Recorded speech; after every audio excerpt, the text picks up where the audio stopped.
Okay. Hello, everyone. My name is Breeze Liu. I am the founder and CEO of Alecto AI. And I'm also a survivor of AI-generated deepfake abuse. And that's the reason why I started my company. So in April 2020, my life changed forever. I received a phone call from my friend. He said, "You need to drop everything. There's a video of you circulating on Pornhub." At first, I couldn't believe it. But when I clicked the link, I saw my face on a pornographic video. And that day, I felt devastated, dehumanized, and overwhelmed with shame. And I went to UC Berkeley, studied international relations, and worked in trust and safety at big tech, and later on built a very successful career as a venture capitalist. When I was a crypto VC, I deal-sourced Sam Altman's WorldCoin. But when deepfake abuse happened to me, I nearly lost everything. My dignity, my reputation, and I almost lost my life. So when I was dealing with this issue, even with all of these resources that I had, I found myself dealing with a very broken system. The platforms are under-resourced, the law enforcement are overwhelmed, and no one seems to know what they are supposed to do. So instead of curling into a ball and then just self-pitying, I decided to take my pain into action and build this company. And luckily, last year, we have received a lot of great support from all over the world. And that's me with President Biden at the White House.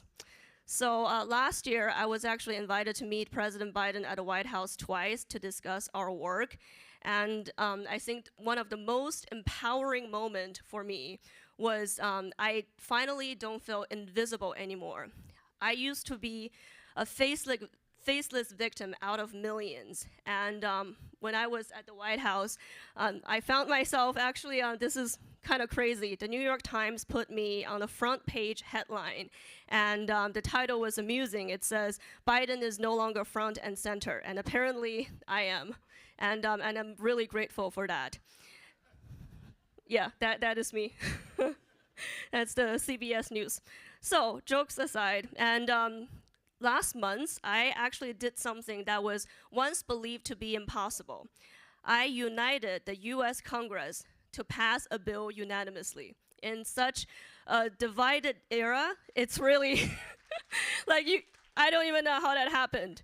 So I was invited by Senator Ted Cruz, a Republican, and Senator Amy Klobuchar, a Democrat, to give a speech on Capitol Hill to really unite the Congress. And these two, by the way, they used to run for president against each other.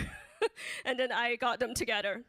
So so that's the work that we have been doing. And going back to deepfake, I think this is a huge crisis. And it's such a simple technology that anyone can get access to, and all of our voices, our livelihood is at threat. This is a huge online identity crisis, and this is already happening, as you can see, made the news. The finance worker, he was duped to pay out $25 million after a video call with a deepfake CFO. So cybercrime kills. According to our research, last year alone, just in 1 year, the world lost more than $9.5 trillion due to cybercrime. And 600 million people in the world are suffering from online image abuse, and 1/3 of them have considered committing suicide. And so here is the $1 trillion question. So how do we determine consent? If I am being abused and we are feeling devastated, how do I prove I am me? This is the question that I was facing. This is the problem I was facing when I was dealing with my issue. And more importantly, for the platforms hosting these abusive content, such as Meta or YouTube, how do they know that we are who we say we are? And also for law enforcement, how do they handle this issue? So I was invited to participate in very high-level government meetings, and last August, I was invited by former Secretary of Homeland Security to discuss with FBI and DHS, like, how do we deal with this issue? And I heard from the FBI they have a backlog of over 100 years when it comes to CSAM, which means child sexual abuse material. So this is really, really crazy. And we have built a simple solution. we built a consent as a service solution to elegantly and securely connect the platforms and individuals and law enforcement all together to resolve this problem. And our solution democratizes trust and safety. It can be divided into 3 pillars: detection and removal, accountability, and empowerment.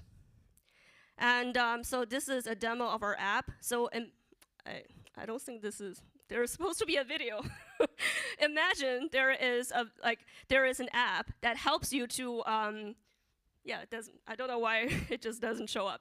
But anyway, imagine there is an app that that proactively help you to detect and remove abusive content of you on the internet. And then you don't have to deal with the hundreds of threatening emails or like any stalking. Everything is just very easy breezy, and that is the app. It's kind of awkward that it isn't there. Oh, okay.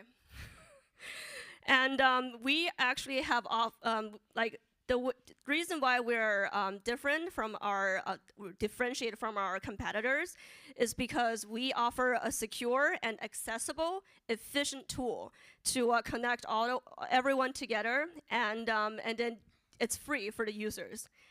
Because we actually make money through government contracts and platform contracts. So this is a $1 trillion market, and I believe we are leading the revolution. So as I mentioned, our business model, we make money from the government contract and platform contracts. And last year, we actually have been closely engaging with DHS, FBI, and also multiple foreign governments, including Korea, Canada, and Singapore. And yeah, this is what we have been doing so far. This year, we're ready to take on a new challenge to integrate with the platforms. This is our amazing team. And, oh, sorry. And at Alecto AI, we aim to build a world where no one would ever have to die from violence that happened online. We want to build a world in which no one will have to survive. We can all thrive. Thank you.